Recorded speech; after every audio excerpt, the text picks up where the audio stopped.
Hello students, how are you? Welcome to our YouTube channel Dr. Saroj Kumari. I am your biology teacher and myself Dr. Saroj Kumari. ठीक है, जैसा कि हम लोग अपने YouTube channel पे biology पढ़ रहे हैं और बायोलॉजी में भी हम लोग क्लास 9th की बायो पढ़ रहे हैं। क्लास 9th की बायो में हम लोग अपने प्रीवियस वीडियोस में the cell fundamental unit of life पढ़ चुके हैं, टिश्यूज पढ़ चुके हैं, ठीक है। और आज हम लोग क्लास 9th का third and last chapter start करते हैं, diversity in living organism. Diversity in living organism, जैसा कि चैप्टर का नाम ही है कि डाइवर्सिटी इन लिविंग ऑर्गेनिज्म। तो सबसे पहले तो हम ये डिस्कस करेंगे कि डाइवर्सिटी इन लिविंग ऑर्गेनिज्म होता क्या है, ठीक है। तो डाइवर्सिटी से पहले तो आप लोग ये बताएंगे कि डाइवर्सिटी से आप लोग क्या समझते हैं, ठीक है। और लिविंग ऑर्गेनिज्म तो हम लोग काफी पहले से ही डिस्कस करते हुए आ रहे हैं। जैसे हम लोगों ने सेल में भी लिविंग ऑर्गेनिज्म की बात की थी, क्या कि cell is the fundamental structure and functional unit of life. तो लाइफ से भी वहां हमने लिविंग ऑर्गेनिज्म की चर्चा की थी, टिश्यूज में भी हमने लिविंग ऑर्गेनिज्म की चर्चा की थी। इसलिए नो डाउट कि you all students are know very well about living organism, okay. हम लोग को एक यहाँ नया टर्म मिला है, डाइवर्सिटी। तो डाइवर्सिटी मीन्स क्या होता है, ये कोई बताए मुझे, ठीक है। Anyone? Yes, good. Diversity means होता है कि विभिन्नताएं, ठीक है। इसको अगर हम हिंदी में देखते हैं तो सिमिलरिटीज डिससिमिलरिटीज के आधार पे हम लोग जब देखते हैं कि मतलब कि डिफरेंस कह सकते हैं, विभिन्नताएं कह सकते हैं। सपोज दैट कि आप अपने आप को अपने फ्रेंड से कंपेयर कीजिए, ठीक है, कि क्या आप और आपके फ्रेंड जो है हाइट में सेम है? नो। दोनों की आंखें सेम है? नो। दोनों के आईज, नोज, कैरेक्टरिस्टिक क्या ये सेम है? No. Both friends are different to each other in very similar and dissimilar characteristic, okay. तो हम लोग डाइवर्सिटी से क्या समझते हैं कि विभिन्नताएं, ठीक है। तो लिविंग ऑर्गेनिज्म में क्या क्या विभिन्नताएं होती हैं, ठीक है। इसी चीज को हम लोग इस चैप्टर में बहुत ही अच्छे से और बहुत ही पेशेंसली डील करेंगे। और आप लोग ऐसे ही हमारे चैनल पे बने रहेंगे और इस चैनल को लाइक और सब्सक्राइब करते रहिए ताकि मुझे भी सपोर्ट मिले और मैं आप लोग को और अच्छे से अपने कॉन्सेप्ट्स को, आपके कॉन्सेप्ट्स को क्लियर कर पाऊँ, okay. Let's study about our today's topic, diversity in living organism, ठीक है। इसमें इस चैप्टर में हम लोग आज क्या क्या टॉपिक कवर करेंगे, पहले ये देख लेते हैं। इसमें हम लोग कवर करेंगे बायोडाइवर्सिटी, ठीक है। फिर हम लोग कवर करेंगे टेक्सोनॉमी एंड क्लासिफिकेशन। टेक्सोनॉमी क्या है, क्लासिफिकेशन क्या है, बेसिस ऑफ क्लासिफिकेशन। क्लासिफिकेशन की बेसिस क्या है, जैसे कि अगर मैंने अभी आपको एग्जांपल दिया कि आप खुद को अपने फ्रेंड से कंपेयर कीजिए, ठीक है। तो फिर देखिए कि आपने कंपेयर जो किया खुद को अपने दोस्त से, वो किस बेस पे किया। क्या आपने हाइट देखा, क्या आपने उसके फीचर्स देखे, क्या आपने उसके कैरेक्टरिस्टिक मीन्स वही कि आपने उसमें और अपने अंदर क्या क्या बेसिस लिए कि वो मेरे से हाइट में सेम नहीं है, ठीक है, कॉम्प्लेक्शंस में सेम नहीं है। मान लीजिए आप गोरे हैं, वो सांवला है, ठीक है, उसकी आंखें बड़ी बड़ी हैं, आपकी आंखें छोटी छोटी हैं। तो ये बेसिस ऑफ क्लासिफिकेशन था कि आपने अपने फ्रेंड को कैसे क्लासिफाई किया कि मैं I am the different from my friend, okay. तो ये हम लोग ये देखेंगे कि बेसिस ऑफ क्लासिफिकेशन क्या है। The hierarchy of classification, classification की हायरार्की क्या है। हायरार्की मीन्स कि ऐसा तो नहीं है कि हम पहले देखेंगे कि जी हमारा पैर एक दूसरे से मिलता जुलता है कि नहीं, हमारे फिर आंखें एक दूसरे से मिलती जुलती हैं कि नहीं, फिर हमारे नोज मिलते जुलते हैं कि नहीं, ऐसा नहीं है। ये एक हायरार्की होती है, ठीक है। जैसे लेडर होता है ना, सीढ़ी, जैसे पहले फर्स्ट, ऐसा तो नहीं है कि पहले सीढ़ी के सबसे ऊपर चढ़ जाइएगा फिर धीरे धीरे धीरे धीरे नीचे उतरिएगा, ऐसा नहीं होता है। पहले सीढ़ी के निचले पायदान पे चढ़िएगा, फिर ऊपर जाइएगा, फिर ऊपर जाइएगा, फिर ऊपर जाइएगा, तब जाके आप टॉप पे पहुंचिएगा। तो दैट इज कॉल्ड हायरार्की, कि हम लोग कैसे एक दूसरे को सिस्टम में उस चीज को सजाएंगे कि क्लासिफिकेशन हम लोग कैसे किया है, ठीक है। तो हम लोग अपने टॉपिक को आज स्टार्ट करते हैं, ठीक। फर्स्ट हम लोग लेते हैं बायोडाइवर्सिटी। जैसे कि हमने बताया कि हम लोग इसमें क्या क्या कवर करने वाले हैं, ओके। तो फर्स्ट है हमारा बायोडाइवर्सिटी। डाइवर्सिटी मैंने आप लोग को अभी बताया, ठीक है, कि डाइवर्सिटी क्या होती है, विभिन्नताएं होती हैं कि एक प्लेसेस पे जब दो इंसान बहुत या मतलब और land is the million trillions of organism, तो उसको हम लोग कैसे क्लासिफाई करेंगे। क्या ह्यूमन और बर्ड सेम है? जबकि वो मेमेलिया में ही आते हैं। क्या रेप्टाइल्स और क्या कहते हैं जमीन पे जो रेंगने वाले हैं रेप्टाइल्स और वो फिशेज क्या सेम है? तो हम लोग उनको कैसे डिफर कर रहे हैं? अगर हम लोग अपनी कंपेरिजन मंकी से करें, हम आप कोई भी, तो हम लोग देखेंगे कि मंकी में और हम में बहुत सारी सिमिलरिटीज है। ओके, तो ये सारी सिमिलरिटीज कैसे थ्रू द इवोल्यूशन एक दूसरे से आगे बढ़ते गए थोड़ा थोड़ा थोड़ा थोड़ा थोड़ा थोड़ा उसमें सुधार होते गया और फाइनली हम लोग ह्यूमन बीइंग बने। तो हम अपने एग्जाम्पल में मंकी को लेते हैं कि होमोसेपियंस आप लोगों ने सुना होगा, ठीक है? तो होमोसेपियंस हम लोग अपना होमोसेपियंस में क्या होता है, जो हमारे पूर्वज जो थे वो कहा जाता है कि belongs to the monkeys group. क्यों वहां पे काऊ का ग्रुप क्यों नहीं दिया जाता है? क्या कहीं भी काऊ से हम लोग मिलते जुलते हैं? नो, हम लोग काऊ से कहीं भी मिलते जुलते नहीं है। काऊ के 4 फीट होते थे, क्या आज काऊ के 2 फीट है? नहीं है। लेकिन मंकी के जो 4 फीट होते थे तो उसमें वो 2 को वो अपने एज ए हैंड और 2 को अपने वो एज ए लेग स्टार्ट करता था। क्या काऊ 2 पैरों पे खड़ी हो सकती है? नहीं, लेकिन मंकी 2 पैरों पे खड़ा हो सकता है और अपने 2 पैरों को एज ए हैंड वो यूज करता है, ठीक है? तो हम लोग अपने कंपेरिजन जब मंकी से करते हैं तो हम लोग देखते हैं कि we are the many similar characteristic about monkey, ठीक है? मंकी से हमारी सिमिलरिटीज मिलती है, ठीक है? तो बायोडाइवर्सिटी में हम लोग आते हैं कि डाइवर्सिटी मीन्स तो हम लोग देख चुके हैं कि विभिन्नताएं होती हैं। बायो मीन्स क्या होता है? बायो बायो बायो मीन्स हो गया कि हमारे जो ये लैंड पे जितनी भी चीजें मिलती हैं उसे ही बायोडाइवर्सिटी कहा जाता है, ठीक है? तो डेफिनेशन देखते हैं, the variety of living forms that means plants, animals, humans, birds, snakes, reptiles. Okay, तो हम लोग ये देखते हैं कि the variety of living forms found in a particular area. Living forms की ऐसी वेराइटी जो एक पार्टिकुलर एरिया पे पाई जाती है उसे ही हम लोग बायोडाइवर्सिटी कहते हैं। Clear? The variety of living forms found in a particular area, जैसे कि लैंड पे जो भी वैरायटी पाई जाती है वो लैंड की बायोडाइवर्सिटी हो गई। वाटर में भी जो भी पाए जाते हैं जैसे शार्क है, वेल है ना? तो ये सब क्या हो गया? वाटर की बायोडाइवर्सिटी हो गई। तो इसी तरह से कि एक पार्टिकुलर एरिया पे, found in a particular area, not all area, particular area पे, एक पार्टिकुलर एरिया पे जितने भी लिविंग फॉर्म्स पाए जाते हैं उसे ही हम लोग क्या कहते हैं? बायोडाइवर्सिटी कहते हैं, ठीक है? Clear about biodiversity. नेक्स्ट हमारा आता है टेक्सोनॉमी एंड क्लासिफिकेशन। तो व्हाट इज टेक्सोनॉमी? टेक्सोनॉमी क्या है? Let's come to the definition. The branch of biology, biology का वैसा branch which deals with the identification. क्या कह रहा है कि biology all about clear biology का वो ब्रांच जो डील करता है, किसको डील करता है? आइडेंटिफाई, ठीक है? उसका नोमेनक्लेचर, उसकी क्लासिफिकेशन, किसकी? लिविंग ऑर्गेनिज्म की। The branch of biology which deals with the identification, nomenclature, classification of living organism. Biology का वो ब्रांच जो आइडेंटिफाई करता है, आइडेंटिफाई करेगा, hey you your name is Mohan, hey you your name is Radha. तो हम आइडेंटिफाई कर रहे हैं आपको कि तुम्हारा नाम मोहन है, तुम्हारा नाम राधा है, ठीक है? तो वो हो गया उसका आइडेंटिफिकेशन। आई कार्ड बनता है स्कूल में, जब आप लोग स्कूल में पढ़ते हैं तो आपकी क्लासेस की आई कार्ड बनती है। आपके आई कार्ड पे क्या लिखा होता है? आपका नाम लिखा होता है, आपका ब्लड ग्रुप लिखा होता है, आपका क्लास लिखा होता है, आपके फादर्स नेम, आपके मदर्स नेम लिखे होते हैं, ठीक है? That is your identification. Nomenclature को भी डील करती है टेक्सोनॉमी। अब नोमेनक्लेचर को कैसे डील करती है?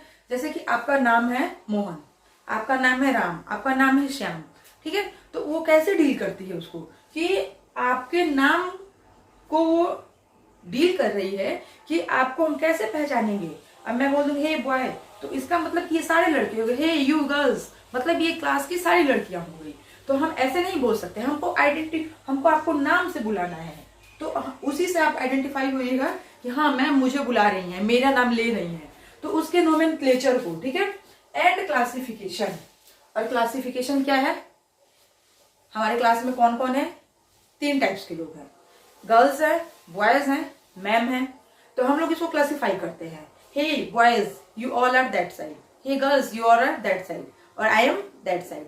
तो हमने इसको क्लासीफाई कर दिया कि गर्ल्स उस रो में रहेंगी, बॉयज उस रो में रहेंगे और मैम इस रो में रहेंगे। ठीक है, तो एक ऑर्गेनिज्म को सारे लिविंग ऑर्गेनिज्म को क्या कहते हैं, आइडेंटिफाई करना, उनका नोमेनक्लेचर करना, उनका नामकरण करना। ठीक है, बच्चों का जब जन्म होता है तो उनका नामकरण होता है ना, वही नोमेनक्लेचर हुआ, और उनका क्लासिफिकेशन करना और फिर उनको क्लासिफाई करना। ठीक है, आप किस ग्रुप से आते हैं वो क्या करती है, taxonomy, the branch of biology which deals with the identification, nomenclature, classification, living organism. All are clear?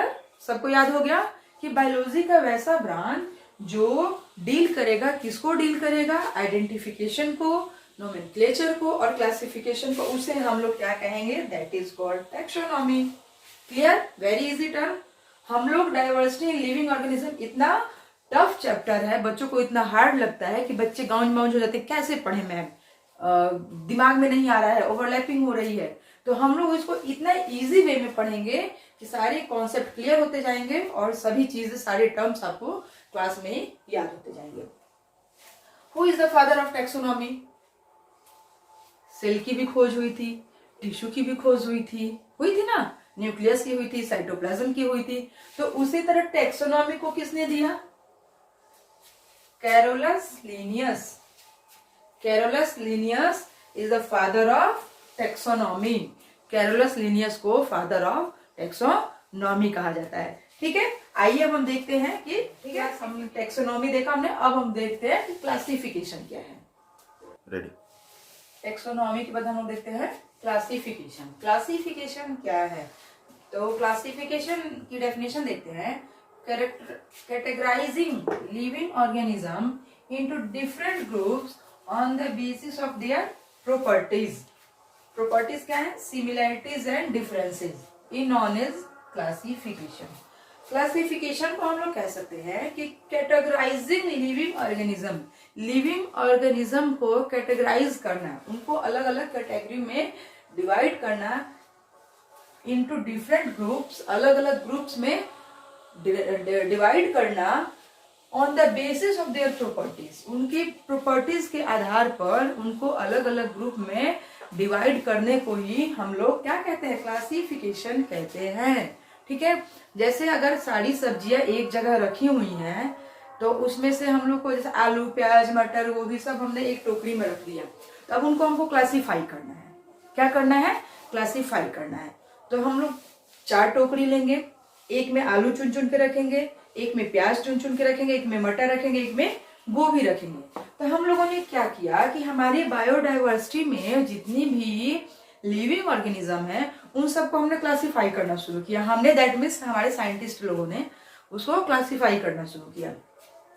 तो सबसे पहले जो क्लासिफिकेशन हुई, कैटेगरी डिवाइड किया गया, उनको उनकी कैटेगरी के हिसाब से अलग अलग क्या ग्रुप्स में रखा गया, वो सबसे किसके आधार पे, उनकी प्रॉपर्टीज के आधार पर। तो वो प्रॉपर्टीज में सबसे पहली प्रॉपर्टीज कहते हैं सिमिलैरिटीज एंड डिफरेंसेस। कि अगर एक टोकरी में आलू रखा हुआ है, अभी सब्जियों का एग्जांपल दिया मैंने, तो उसमें देखेंगे कि सेम क्या क्या है। तो अगर उसमें 10 आलू है तो 10 आलू को चुन के क्या करेंगे, दूसरी टोकरी में रख देंगे। उसमें अगर 15 प्याज है तो 15 प्याज को उठा के क्या करेंगे, दूसरी टोकरी में रख देंगे। तो हमने क्या देखा उसमें कि सिमिलैरिटीज, कि ठीक है, एक आलू 2 आलू, दोनों में सिमिलरिटीज है, दोनों तो एक ही जैसे दिख रहे हैं, दोनों को एक जगह रख दो। अगर हम छोटे बच्चे को भी कह दें कि सारे आलू को चुन के अलग रख दो, बच्चा छोटा है, वो नहीं जानता है कि आलू क्या होता है, प्याज क्या होता है, लेकिन वो क्या करेगा, वो अपना माइंड सेट करेगा कि ये भी ये एक आलू, ये 2 आलू, तो ये है क्या, लेकिन दोनों सेम दिख रहे हैं। तो वो क्या करेगा, दोनों को उठा के एक जगह रख देगा। वो नहीं जानता है कि आलू क्या है, लेकिन उसने उसके सिमिलरिटीज के आधार पे देखा कि ये दोनों तो एक ही जैसे दिखते हैं, ये एक ही चीज है। फिर प्याज उठाएगा, अरे ये दोनों तो एक ही जैसे दिखते हैं, इसको अलग रख देगा। फिर मटर उठाएगा, अरे ये तो दोनों लंबे लंबे हैं, ग्रीन ग्रीन से हैं, इसमें दाने हैं, वो क्या करेगा, उसको अलग टोकरी में रख देगा। तो उसने उसको कैसे डिवाइड किया, उसको ग्रुपिंग कैसे की, उसके सिमिलरिटीज और उसके डिफरेंसेस पे। जैसे आलू से प्याज अलग है, अलग कर दिया, आलू सेम है तो अलग कर दिया, एक जगह कर दिया। तो सिमिलरिटीज और डिफरेंसेस के आधार पे हम लोग जो कैटेगरी डिवाइड करते हैं, ठीक है, उसे ही हम क्लासिफिकेशन कहते हैं। आया समझ में? इससे सिंपल डेफिनेशन होगी क्लासिफिकेशन की? नहीं होगी। इससे सिंपल समझ में आएगा? नहीं आएगा। तो इससे सिंपल नहीं हो सकता है। समझ में आया? फिर से एक बार मैं इसको रिपीट करती हूं कि सिमिलरिटीज और डिससिमिलरिटीज या डिफरेंसेस के आधार पे चीजों मतलब हमारे लिविंग ऑर्गेनिज्म को, अरे हम लोग बायोडाइवर्सिटी पढ़ रहे हैं तो हम लोग आलू प्याज थोड़ी पढ़ेंगे। हम तो वो एग्जाम्पल में आपको समझा रहे हैं सिमिलरिटी और डिससिमिलरिटीज डिफरेंसेस होती क्या है। तो हम लोग चीजों को कैटेगरी में डिवाइड करते हैं on the basis of their properties, ठीक है। प्रॉपर्टीज क्या होती है? सिमिलरिटीज और differences is known as classification. Clear? अब क्लासिफिकेशन हम लोग करते क्यों हैं?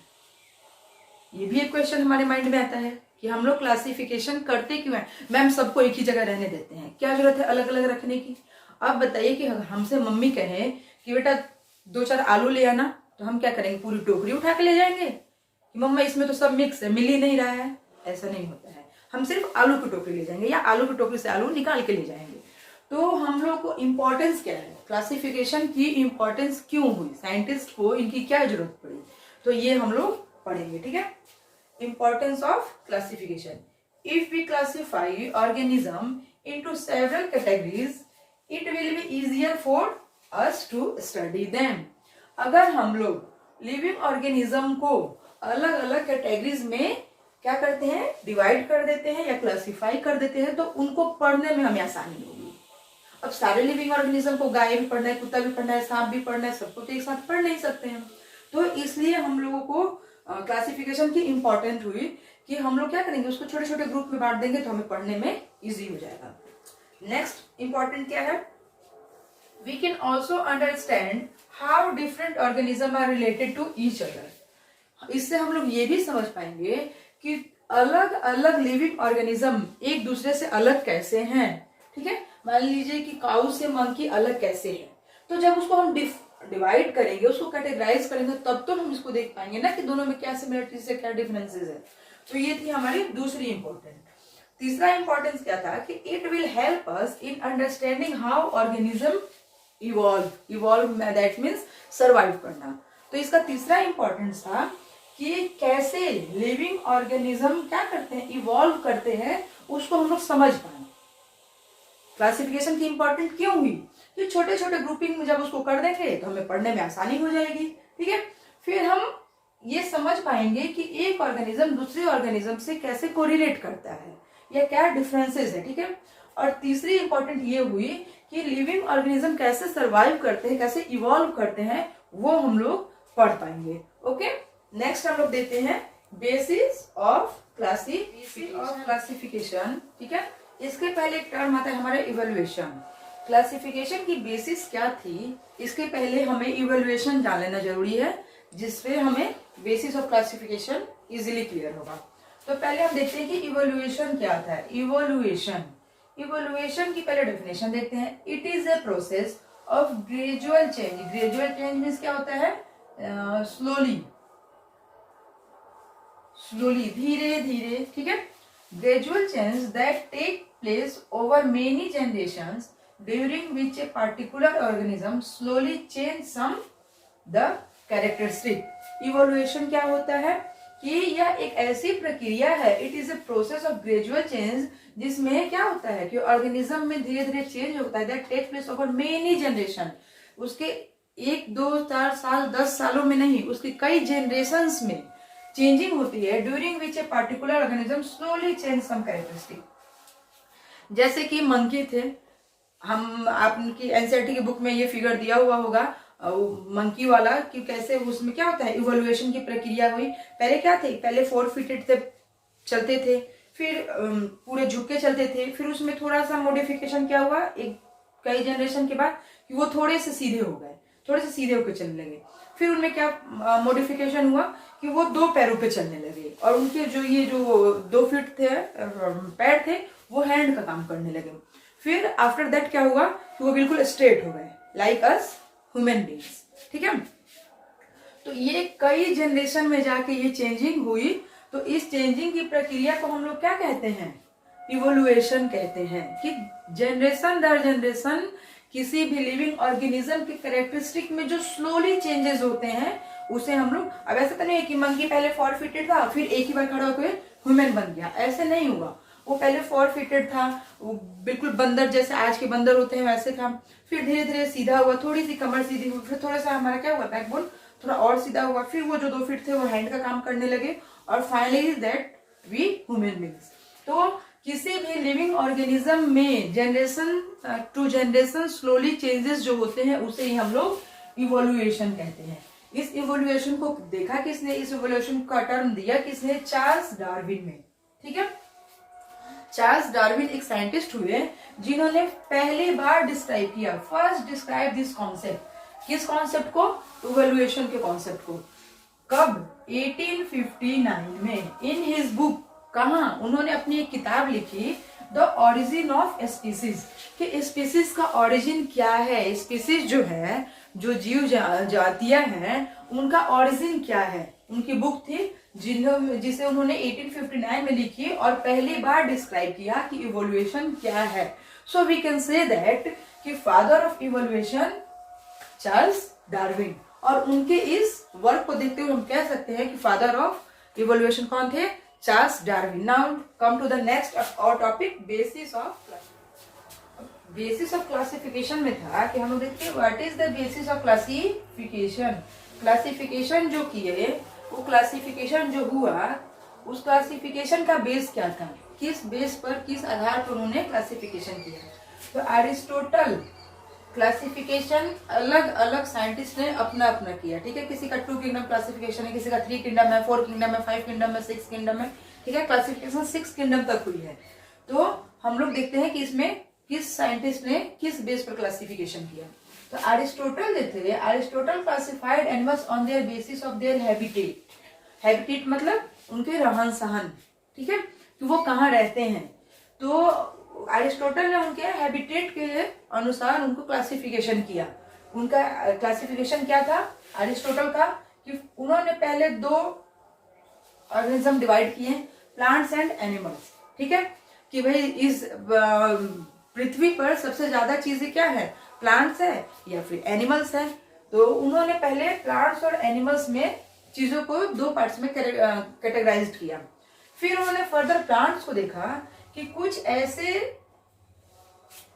प्लांट्स हैं जिनकी सॉफ्ट स्टेम है, उनकी स्टेम क्या है, सॉफ्ट है। जैसे कि हम लोग साग होता है, पालक होता है ना, ये छोटे छोटे, पुदीना होता है, तो ये छोटे छोटे जिनकी स्टेम क्या थी, सॉफ्ट थी, तोड़ेंगे टूट जाएगी। तो सॉफ्ट स्टेम को उन्होंने कहा कि ये हर्ब्स है। ठीक है, फिर कुछ ऐसे स्टेम हुए जो वुडी थे, लेकिन कई सारे स्टेम थे, पता ही नहीं चलता था कि स्टेम कौन सा है, मतलब उसमें एक स्टेम नहीं था, बहुत सारे स्टेम थे। तो उन्होंने उन वुडी स्टेम को यहाँ हम लिख सकते हैं मेनी वुडी स्टेम, ऐसे पेड़ जिसमें बहुत सारे वुडी स्टेम है। Give the one example of woody stem, many woody stem. तुलसी, रोज। ठीक है, तुलसी का जो पौधा है वो क्या है, उसमें बहुत सारे स्टेम है लेकिन वुडी स्टेम है, वो उसमें सॉफ्ट स्टेम नहीं है। रोज का जो पौधा है, रोज प्लांट, उसमें भी वुडी स्टेम है। तो उन्होंने क्या किया कि बहुत सारे जिसमें वुडी स्टेम थे उसको श्रब्स में कैटेगरी में डाल दिया कि भाई इसमें बहुत सारे स्टेम है, इसको हम लोग श्रब्स में डाल देते हैं। फिर आया कि 1 वुडी स्टेम, ऐसा प्लांट, ऐसा पौधा जिसमें सिर्फ एक वुडी स्टेम था। ठीक है, तो उसको उन्होंने कहा कि अरे जी ये तो ट्रीज है, क्योंकि इसमें एक ही वुडी स्टेम है। तो उन्होंने प्लांट, पहले अरिस्टोटल ने प्लांट्स और एनिमल्स में डिवाइड किया, और फिर उन्होंने क्या किया, प्लांट्स को फर्दर 3 टाइप्स में डिवाइड किया कि छोटे छोटे हैं, सॉफ्ट स्टेम है तो हर्ब्स हो गए, वुडी स्टेम है बहुत सारे तो श्रब्स हो गए, और अगर एक वुडी स्टेम है तो वो ट्रीज हो गया। तो इसी तरह एनिमल्स को भी उन्होंने फर्दर डिवाइड किया कि वैसे एनिमल्स जो एयर में रहते हैं, ठीक है, जो हवा में उड़ते हैं, बर्ड्स, जो लैंड पे रहते हैं, टाइगर, काऊ, डॉग, बफेलो, ठीक है, और वैसे जो पानी में रहते हैं, वाटर में, फिश, शार्क, फ्रॉग भी पानी में रहता है, फ्रॉग तो टेरेस्ट्रियल भी है, वाटर भी है। ठीक है, तो उन्होंने क्या किया कि एनिमल को भी फर्दर 3 कैटेगरीज में डिवाइड किया कि वैसे जीव भी वैसे हैं, जानवर भी ऐसे होते हैं जो पानी में भी रहते हैं, आसमान में भी रहते हैं, हवा में भी रहते हैं और जमीन पे भी रहते हैं। तो उन्होंने क्या किया कि प्लांट्स को डिवाइड करने की जो कैटेगरी थी उसको किस पे डिवाइड किया? Based on the types of stem. Plants based on stem, कि उनकी स्टेम कैसी है, ठीक है, या उनके स्टेम का साइज कैसा है, उसके आधार पर इन्होंने प्लांट्स को 3 भागों में डिवाइड कर दिया। और एनिमल्स को क्या किया? बेस्ड ऑन देयर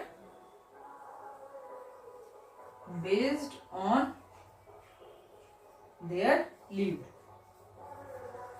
कि जानवर तो है लेकिन वो एनिमल्स कहाँ रहता है उसके आधार पर उन्होंने उसको क्या किया?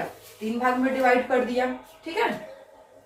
तो जब इन्होंने इसको ऐसे डिवीजन किया, कैटेगराइज्ड किया, तो उसके बाद इसकी एक हायरार्की हुई। तो नेक्स्ट हमारा है topic the hierarchy of classification. आइए, क्लासिफिकेशन जो हमारे अरिस्टोटल ने किया उसको क्या किया गया? फाइनली रिजेक्ट कर दिया गया। अरिस्टोटल के क्लासिफिकेशन को फाइनली आगे चल के साइंटिस्ट ने रिजेक्ट कर दिया। क्यों रिजेक्ट कर दिया?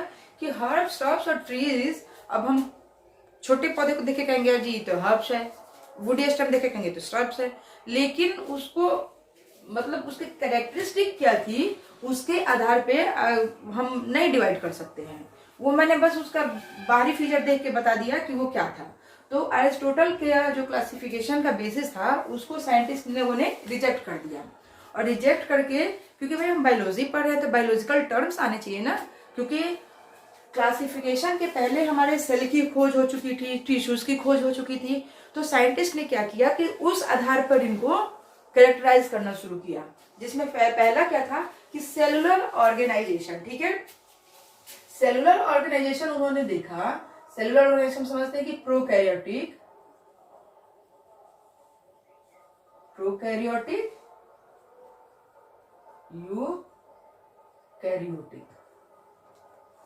सेलुलर ऑर्गेनाइजेशन हम समझते हैं कि हम सेल तो पहले पढ़ ही चुके हैं, तो उसके अंदर कैसा सेल था, ठीक है, प्रोकैरियोटिक था या यूकैरियोटिक था। प्रो मीन्स हम लोग पढ़ चुके हैं प्रिमिटिव सेल, क्या प्रिमिटिव, जिसके डीएनए स्कैटर्ड होते हैं, किसी मेम्ब्रेन से बाउंड नहीं होते हैं। और यूकैरियोटिक जिसमें ट्रू न्यूक्लियस थे, एडवांस्ड न्यूक्लियस थे, और वो न्यूक्लियस क्या थे? एक मेम्ब्रेन से बाउंड थे, और ये मेम्ब्रेन हो गया हमारा क्या? प्लाज्मा मेम्ब्रेन, और इसके अंदर ये न्यूक्लियस, और ये न्यूक्लियस के अंदर डीएनए भरा हुआ था, ठीक है। तो हमारे साइंटिस्ट ने सबसे पहला बेस जो लिया वो सेलुलर ऑर्गेनाइजेशन का लिया कि जी ये तो देखा जाएगा कि पहले प्रोकैरियोटिक है कि यूकैरियोटिक है, ठीक है। फिर जो दूसरा हमारा बेस था क्लासिफिकेशन का, उसको उन्होंने लिया बॉडी ऑर्गेनाइजेशन, कि इसका बॉडी का ऑर्गेनाइजेशन देखा जाए कि क्या है, ठीक है। यूनिसेलुलर या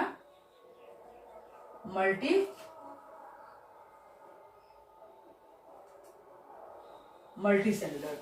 फिर उन्होंने देखा कि भाई इसकी बॉडी की ऑर्गेनाइजेशन देखनी पड़ेगी, जो कि हम लोग सेल में पढ़ चुके हैं कि ये यूनिसेलुलर है या मल्टीसेलुलर है, एक सेल से मिलके बना है या मेनी ऑफ सेल से मिलके बना है। तो ये जो थी इसकी बेसिस ये सही जा रही थी, क्योंकि सेल का तो डिस्कवरी पहले ही हो गया था और टिश्यूज वगैरह सब पहले ही मिल चुके थे। तो हम उस आधार पे देखेंगे ना कि ऑर्गेनिज्म हमारे किन चीजों से बने हैं। तो उन्होंने देखा कि उसका बॉडी ऑर्गेनाइजेशन कैसा है, या तो वो यूनिसेलुलर है, एक सेल का बना हुआ, और नहीं तो वो मल्टी सेलुलर है, मेनी ऑफ सेल्स का बना हुआ, ठीक है। थर्ड जो था हमारा वो था कि how organism obtain their food. Organism जो है वो अपना भोजन कैसे लेते हैं, ठीक है, या तो वो खुद बनाते हैं या फिर बना बनाया खाना खा लेते हैं। तो उसके आधार पर इन्होंने इसको क्लासिफाइड किया ऑटोट्रॉफिक,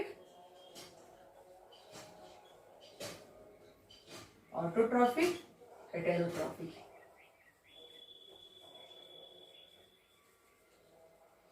ठीक है, ऑटोट्रॉफिक कौन है? हमारे ग्रीन प्लांट्स हो गए, है ना। और हेटेरोट्रॉफिक कौन है? ह्यूमन बींग्स हो गए। हमसे अच्छा एग्जाम्पल कौन दे सकता है कि हम लोग अपना भोजन क्या करते हैं, खुद नहीं बनाते हैं अपने अंदर, बल्कि दूसरे के बनाए हुए भोजन को सर्व करते हैं। ठीक है, तो ये क्या हुआ कि how organism obtain their food, इसके आधार पर उन्होंने डिवाइड किया कि वो ऑटोट्रॉफिक है या हेटेरोट्रॉफिक है। ठीक है, फिर आया इवोल्यूशनरी रिलेशनशिप। अभी इवोल्यूशन, इसके पहले मैंने बताया आपको कि उनकी इवोल्यूशनरी रिलेशनशिप जो थी, उनके पूर्वज कौन थे। ठीक है, इस आधार पर उनको क्लासिफाई किया गया। और फिर आया प्रेजेंस और एब्सेंस ऑफ सेल वॉल। ठीक है, कि या तो उसमें सेल वॉल प्रेजेंट है या एब्सेंट है। तो cell wall present, best example plants. ठीक है, एब्सेंट एनिमल्स। ठीक है, इसके आधार पे इसको इन्होंने कैटेगराइज किया। तो ये जो बेसिस थी, ये जो 5 बेसिस थे, दिस ऑल आर परफेक्ट। क्यों? क्योंकि हम लोग ऑर्गेनिज्म में उसको क्या कह रहे हैं, बायोलॉजिकल टर्म से उसको कैटेगराइज कर रहे हैं, क्लासिफाई कर रहे हैं। ठीक है, इसलिए ये सही था। ठीक है, अब इसी के आधार पे हमारे किंगडम ऑफ क्लासिफिकेशन है। 2 kingdom classification, 5 kingdom classification, 6 kingdom classification तो बहुत आया, 3 किंगडम भी आया, 4 किंगडम भी आया, लेकिन मेनली हम लोग 2 और 5 देखते हैं। ठीक है, अब क्या हुआ कि हमारा क्लासिफिकेशन हुआ, और क्लासिफिकेशन को किसने दिया और किस आधार पे दिया, ये हम लोग देख चुके हैं। तो अब देखिए अलग अलग साइंटिस्ट का हम लोग क्लासिफिकेशन देखते हैं। 2 किंगडम क्लासिफिकेशन, सबसे पहले आया हमारा 2 किंगडम क्लासिफिकेशन। किसने दिया? कैरोलस लिनियस ने 1758 में, बहुत पुरानी बात है। ठीक है, और उन्होंने किसमें क्लासिफाई किया? प्लांट्स और एनिमल्स, 2 ही जीव होते हैं, प्लांट्स और एनिमल्स। तो इनके क्लासिफिकेशन को फर्दर रिजेक्ट कर दिया गया।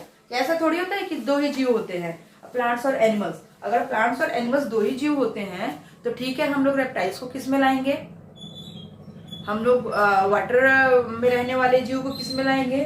अगर प्लांट से होता है तो हम लोग उसमें बैक्टीरिया को कहाँ डालेंगे, ब्लू ग्रीन अलगी को कहाँ डालेंगे।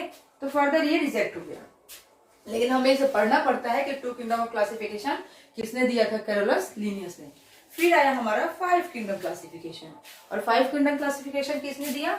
रॉबर्ट विटाकर ने, जिसे हम आर विटाकर भी कहते हैं। ठीक है, रॉबर्ट विटाकर ने दिया हमारा 5 किंगडम क्लासिफिकेशन। कब दिया? 1959 में।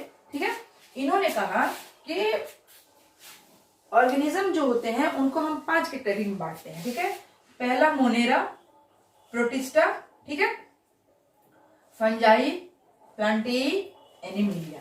इन्होंने कहा कि हम उनके कैरेक्टरिस्टिक के आधार पे body organisation, cellular organisation, presence of cell wall, absence of cell wall, इन सभी के आधार पर क्या करेंगे कि लिविंग ऑर्गेनिज्म को 5 कैटेगरी में डिवाइड करेंगे। फिर उसके बाद आया हमारा 6 किंगडम क्लासिफिकेशन। किसने दिया? कार्ल वूज ने। कार्ल वूज एक साइंटिस्ट थे जिन्होंने 1977 में 6 किंगडम क्लासिफिकेशन दिया। उन्होंने क्या किया कि प्रोटिस्टा, फंजाई, प्लांटी और एनिमेलिया, इसको तो उन्होंने जस का तस रहने दिया, कोई छेड़छाड़ नहीं की। लेकिन उन्होंने कहा कि मोनेरा जो है इसे फर्दर 2 भाग में डिवाइड कर दिया, एक आर्किया और एक यू बैक्टीरिया। एक आर्किया और दूसरा यू बैक्टीरिया। इसके बारे में डिटेल में हम आगे पढ़ेंगे। ये सिर्फ हम क्लासिफिकेशन देख रहे हैं कि किसने कब दिया और क्या क्या नाम दिया। ठीक है, तो हमारा 5 किंगडम क्लासिफिकेशन जो है आज भी ट्रेंड में है और हम लोग इसी को पढ़ते हैं। और ये क्या हमारा VVI है, वेरी वेरी इंपॉर्टेंट क्लासिफिकेशन। तो ये 5 किंगडम क्लासिफिकेशन किस आधार पे हुए थे? उनके सेलुलर ऑर्गेनाइजेशन के आधार पे, उनके बॉडी ऑर्गेनाइजेशन के आधार पे, उनके प्रेजेंस और एब्सेंस ऑफ सेल वॉल के आधार पे। ठीक है, तो आपके एनसीईआरटी में एक फ्लो चार्ट दिया हुआ है, आइए उस चार्ट को देखते हैं। रॉबर्ट एच विटाकर ने 1969 में क्या किया? उनके कैरेक्टरिस्टिक, उनके बेसिस ऑफ क्लासिफिकेशन के आधार पे उनको क्लासिफाइड किया। तो विटाकर का जो 5 किंगडम क्लासिफिकेशन था, उन्होंने कैसे डिवाइड किया इसको हम देखते हैं फ्लो चार्ट से। कि ऑर्गेनिज्म जो भी है, जितने भी लिविंग ऑर्गेनिज्म है, इसको इन्होंने 2 भागों में बांटा। जबकि इसके पहले क्या हुआ था? प्लांट और एनिमल्स में डिवाइड किया गया था, जो कि रिजेक्ट हो गया। अब इसको इन्होंने क्या किया कि या तो वो प्रोकैरियोटिक होंगे, ठीक है, या फिर यूकैरियोटिक होंगे। तो इसको हम लोगों ने क्या नाम दिया? Cellular organisation. Cellular organisation. अभी हम लोगों ने लास्ट स्लाइड में, लास्ट बोर्ड पे हम लोग पढ़ा क्या कि सेलुलर ऑर्गेनाइजेशन के आधार पर उसे दो भागों में बांटा गया, प्रोकैरियोटिक, यूकैरियोटिक। अब प्रोकैरियोटिक में कौन आ गए? हमारे मोनेरा आ गए। ये हो गया हमारा पहला किंगडम, ठीक है। फिर आया यूकैरियोटिक। यूकैरियोटिक में उन्होंने देखा कि ये यूनिसेलुलर है या मल्टी सेलुलर है ना, ये यूनिसेलुलर है या मल्टी सेलुलर है। तो जब उन्होंने यूनिसेलुलर देखा तो वहां पे आ गए हमारे प्रोटिस्टा, दूसरा किंगडम, ठीक है। और जब मल्टी सेलुलर में गए तो प्रोटिस्टा हमारा दूसरा किंगडम आ गया। किस आधार पे? बॉडी ऑर्गेनाइजेशन, बॉडी ऑर्गेनाइजेशन के आधार पे, ठीक है। ये बेसिस थी हमारी किसकी? क्लासिफिकेशन की। इसे हम लोग प्रूफ कर रहे हैं कि हाँ ये हमारा जो क्लासिफिकेशन का बेसिस था ये विटाकर जी ने फॉलो किया था और ये सही था, ठीक है। तो यूनिसेलुलर में हमारे प्रोटिस्टा जो कि हमारा सेकंड किंगडम है। फिर मल्टी सेलुलर में उन्होंने देखा कि मल्टी सेलुलर तो है, यूकैरियोटिक भी है भाई, मल्टी सेलुलर भी है। अब इसमें क्या देखेंगे हम? With cell wall, without cell wall, कि उसमें सेल वॉल है या नहीं है तो उसमें हम नहीं, पहले हम लोगों ने देखे कि नहीं है, ठीक है। तो अगर सेल वॉल नहीं है तो क्या हुआ? एनिमेलिया हो गया, एनिमल किंगडम। अगर सेल वॉल उसमें है ही नहीं तो वो एनिमेलिया हो गया, एनिमल किंगडम। और अगर जो सेल वॉल है, ठीक है, तो सेल वॉल है तो उसमें भी उन्होंने फर्दर कैरेक्टराइज किया कि वो फोटोट्रॉपिक है या हेटेरोट्रॉपिक है, जो कि क्या था हमारा? Mode of nutrition. सॉरी, तीसरा हमारा हो गया सेल वॉल भी हमने देख लिया, और चौथा क्या हुआ? मोड ऑफ न्यूट्रिशन, ठीक है। मोड ऑफ न्यूट्रिशन क्या था? कि वो फोटोट्रॉपिक है या हेटेरोट्रॉपिक है, वो अपना भोजन खुद बनाते हैं या दूसरे का बना बनाया भोजन खा जाते हैं। तो जब फोटोट्रॉपिक की बात हुई तो इसको इन्होंने फर्दर डाल दिया प्लांटेई में, वही अपना भोजन खुद बनाते हैं, प्लांट है, सेल वॉल भी है, ये प्लांटेई हो गए। और हेटेरोट्रॉपिक की जब बात हुई तो सेल वॉल तो है लेकिन भोजन खुद से नहीं बनाते हैं, तो वहां उन्होंने डाल दिया किसको? फंजाई को, ठीक है। तो अब इस हिसाब से हम लोग देखें तो हमारा पहले में मोनेरा, प्रोटिस्टा, ठीक है, फंजाई, यहां भी कर सकते हैं आप, प्लांटेई, फंजाई, एनिमेलिया, ठीक है। तो क्या हमारे जो कैरेक्टरिस्टिक बेसिस ऑफ डिवीजन दिए गए थे, क्या ये सही थे? हाँ जी, बिल्कुल सही थे। सेलुलर ऑर्गेनाइजेशन हमने देख लिया, प्रोकैरियोटिक, यूकैरियोटिक। बॉडी ऑर्गेनाइजेशन देख लिया, unicellular, multi cellular. Cell wall देख लिया, प्रेजेंस, एब्सेंस, ठीक है। फिर हमने मोड ऑफ न्यूट्रिशन देख लिया, ऑटोट्रॉफिक, हेटेरोट्रॉफिक, ठीक है। फोटोट्रॉफिक, हेटेरोट्रॉफिक, कि ये अपना भोजन, इसे हम ऑटो भी बोल सकते हैं, ऑटो, ठीक है, कि अपना भोजन खुद बनाते हैं या अपना भोजन बना बनाया। हेरार्की आई उसकी कि ठीक है ये 5 किंगडम क्लासिफिकेशन तो हो गया, लेकिन हेरार्की क्या है इसकी कि कैसे अरेंज करेंगे, कि वो कैसे सिस्टमेटिक वे में जाएंगे। तो जिसके लिए पहला आया हमारा किंगडम, ठीक है, बहुत सारे जीव को एक साथ रख दिया गया तो वो हो गया हमारा किंगडम। फिर किंगडम के बाद आया हमारा फाइलम। फाइलम कि वो एनिमेलिया तो है लेकिन एनिमेलिया में क्या उसमें नोटोकॉर्ड प्रेजेंट है, एब्सेंट है, अपेंडेजेस कैसे हैं, तो उसके आधार पर उसको फाइलम को डिवाइड किया गया। फाइलम के बाद आया हमारा क्लास, कि उसकी क्लास क्या है, ठीक है, वो किस क्लास से बिलोंग करता है। फिर हुआ हमारा क्लास के बाद ऑर्डर, ऑर्डर के बाद हमारी फैमिली आई, ठीक है, फैमिली, और फैमिली के बाद आया हमारा जीनस, और जीनस के बाद हुआ स्पीसीज, ठीक है। ये हमारी हायरार्की थी क्लासिफिकेशन की। इसे हमने नीचे से ऊपर क्यों लिखा है, क्योंकि हमने सबसे बड़े से छोटे में गए हैं, ठीक है। और अगर हम ऐसे लिखते हैं तो ये पहले हमारा किंगडम आता है, फिर उसके बाद से फाइलम, जैसे किंगडम हो गया यहाँ एनिमेलिया, ठीक है। किंगडम हमारा कौन सा हो गया, एनिमेलिया। फिर इसका फाइलम देखते हैं तो कॉर्डेट्स, कॉर्डेट्स, ठीक है, कि उसमें नोटोकॉर्ड प्रेजेंट है या एब्सेंट है, दैट इज कॉल्ड कॉर्डेट्स, ठीक है। उसके बाद हमारा किंगडम, फाइलम, फाइलम के बाद आया क्लास। तो क्लास में हम लोगों ने क्या देखा, ये किस क्लास से है, तो हम लोग क्या है, मैमेलिया है, मैमल्स है, ठीक है। और क्लास के बाद हमारा क्या आता है, ऑर्डर। तो ऑर्डर में हम लोग देखेंगे कि हम लोग प्राइमेट्स हैं, ठीक है। उसके बाद हमारा ऑर्डर, ऑर्डर में प्राइमेट्स हैं, और फिर हमारा ऑर्डर के बाद आता है फैमिली,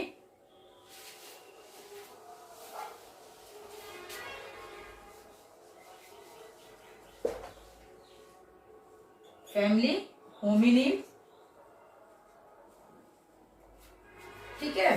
फिर हम लोग किस फैमिली से बिलोंग करते हैं, होमिनिड से। और जीनस क्या था हमारा, होमो, ठीक है। और स्पीसीज क्या थी, स्पीसीज क्या थी हमारी, आप सबको पता है, होमो सेपियंस,